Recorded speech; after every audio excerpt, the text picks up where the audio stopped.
ऋषि ज्योतिष शिक्षण संस्थान की ओर से। दोस्तों, आज के वीडियो में हम बात करेंगे साप्ताहिक राशिफल के बारे में। कैसा रहेगा 13 फरवरी 2023 से लेकर 19 फरवरी 2023 तक का ये सप्ताह ग्रह गोचर की दृष्टि से आपके लिए। कौन कौन से विशेष व्रत, पर्व और त्योहार होंगे और क्या क्या इस सप्ताह में आपको करना है और क्या नहीं करना, जानने के लिए हमारा पूरा वीडियो अवश्य देखें। चलिए सबसे पहले बात करते हैं कि 13 फरवरी से 19 फरवरी के बीच में कौन कौन से विशेष व्रत, पर्व और त्योहार आने वाले हैं। सबसे पहले 13 फरवरी को सूर्य संक्रांति होगी। जी हाँ, जिस दिन सूर्य अपना राशि परिवर्तन करते हैं और इस बार सूर्य आएंगे अपने पुत्र के घर में। जी हाँ, सूर्य का राशि परिवर्तन होगा और आएंगे शनि की राशि यानी कि कुंभ राशि के अंदर। 15 फरवरी को शुक्र मीन राशि में प्रवेश करेंगे जो उनकी उच्च की राशि है। 16 फरवरी को विजया एकादशी का पर्व मनाया जाएगा तथा इसी के साथ बहुत बड़ा पर्व, जी हाँ, भगवान भोलेनाथ की कृपा पाने का एकमात्र सरल उपाय, एकमात्र ऐसा दिन जिस दिन आप कुछ विशेष उपाय करके अपनी मनोकामना को पूरा कर सकते हैं। जी हाँ, अब तक आप समझ ही गए होंगे, 18 फरवरी यानी कि महाशिवरात्रि का त्योहार रहेगा। ये तो है विशेष व्रत, पर्व और त्योहार। इसके अलावा आपकी राशि पर क्या प्रभाव पड़ने वाला है ग्रहों की स्थिति का, आइए जानेंगे आज के इस वीडियो में। लेकिन अभी आपसे अनुरोध करूंगी कि यदि आप चैनल पर नए हैं और आपने अब तक चैनल को सब्सक्राइब नहीं किया है तो प्लीज सब्सक्राइब कर दीजिए। साथ ही साथ बेल आइकॉन को जरूर दबा दीजिए ताकि आने वाले सभी वीडियो आपको समय से मिल सकें। तो चलिए चलते हैं विषय की ओर, बात करते हैं आपके राशिफल के बारे में। तो चलिए बात करते हैं सिंह लगन वाले जातकों के लिए कैसा रहेगा ये सप्ताह ग्रह गोचर की दृष्टि से। सिंह लगन की अगर मैं बात करूं तो इस सप्ताह ग्रह की स्थिति इस प्रकार रहेगी। केतु गोचर भ्रमण करेंगे आपकी कुंडली के तीसरे भाव में। कुंडली के छठे भाव में सूर्य और बुध का गोचर रहेगा, वहीं ये गोचर बदल जाएगा।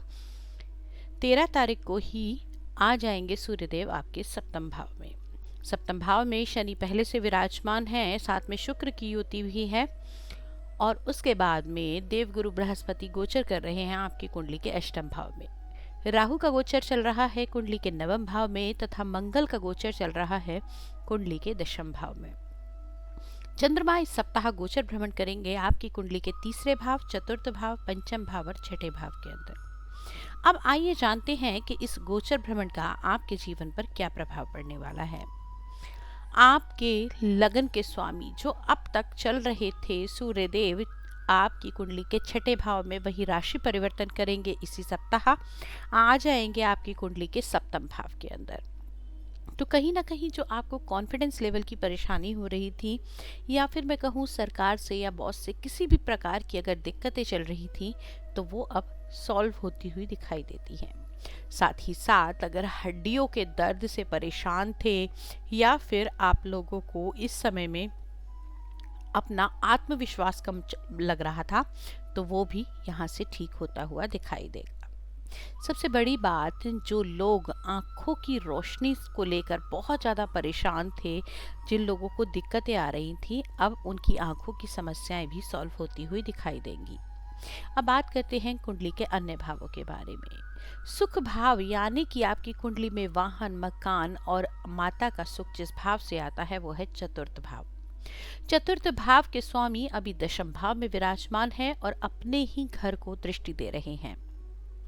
तो आप लोगों को, जो लोग बिल्डिंग मटेरियल का काम करते हैं या फिर मैं कहूँ कि अगर आपका किसी भी प्रकार का प्रॉपर्टी का बिजनेस है तो आप लोगों को इस सप्ताह में लाभ मिलने की संभावनाएं बनती हैं।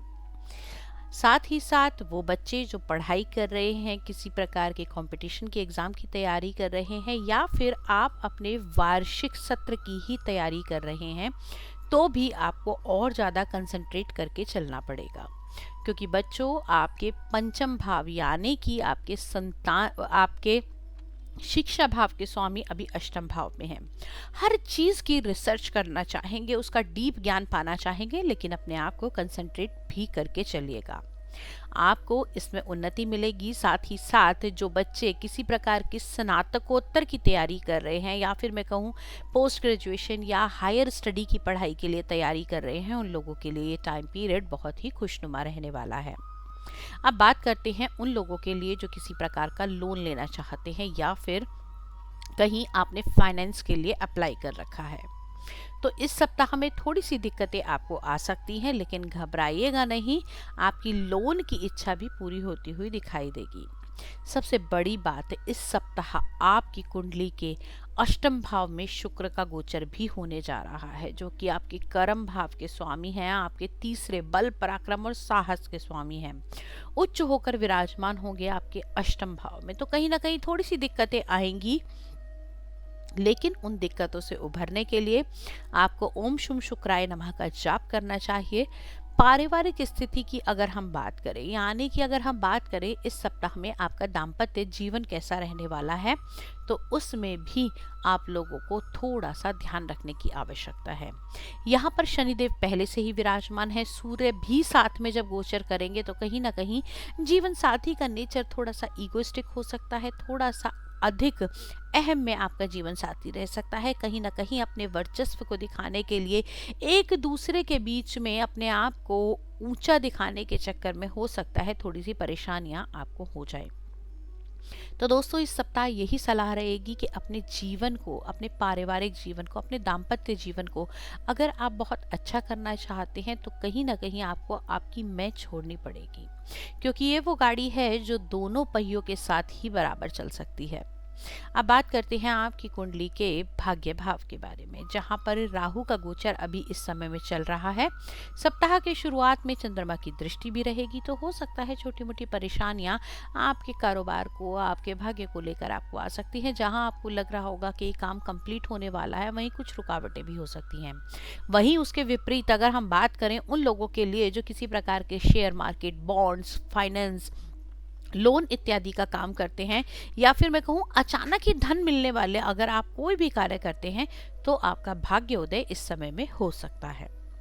अब बात करते हैं उन लोगों के लिए जो करते हैं किसी प्रकार का ज्वेलरी का काम, किसी प्रकार का इंटीरियर डेकोरेशन का काम, खाने पीने का काम, भूमि का काम, भवन निर्माण का, सरकारी महकमे से जुड़े हैं, फौज, सेना इत्यादि से जुड़कर अगर आप काम करते हैं तो ये सप्ताह आपके लिए बहुत ही मूल्यवान रहने वाला है। अपनी गतिविधियों पे आपको खुद नियंत्रण रखना होगा। किसी भी प्रकार का आक्रोश या जोश हद से अधिक आपको नुकसान दे सकता है। अपने काम को अच्छी तरीके से करने के लिए आप लोगों को हर मंगलवार को हनुमान जी का भोग अवश्य लगाना चाहिए इस सप्ताह। और साथ ही साथ इस सप्ताह में और साथ ही साथ आप बच्चों को अगर मीठी वस्तुएं दान करते हैं तो आपके लिए बहुत ही लाभकारी रहेगा। इस सप्ताह में लकी नंबर आप लोगों के लिए रहने वाला है नंबर 5 और लकी कलर आप लोगों के लिए रहेगा गोल्डन येलो कलर। दोस्तों, आज के राशिफल में इतना ही। अगले सप्ताह आपसे फिर से मुलाकात करूंगी, लेकिन उससे पहले आपको बता दूं कि यदि व्यक्तिगत रूप से आप लोग अपनी कुंडली का विश्लेषण कराना चाहते हैं, हमसे कोई समस्या के बारे में निदान पाना चाहते हैं, या फिर हमारी टैरो कार्ड रीडिंग देखना चाहते हैं या करवाना चाहते हैं, तो साथ ही साथ आप इंस्टाग्राम चैनल पर हमसे जुड़ सकते हैं कपूर वसुधा, और आप लोग हमें मैसेज करके भी अपनी समस्या का समाधान पा सकते हैं। Astrology, tarot card reading, numerology सीखने के लिए भी आप लोग हमें संपर्क कर सकते हैं। आज के वीडियो में इतना ही। अगले वीडियो में आपसे फिर से मुलाकात करूंगी। तब तक के लिए जय मां भगवती।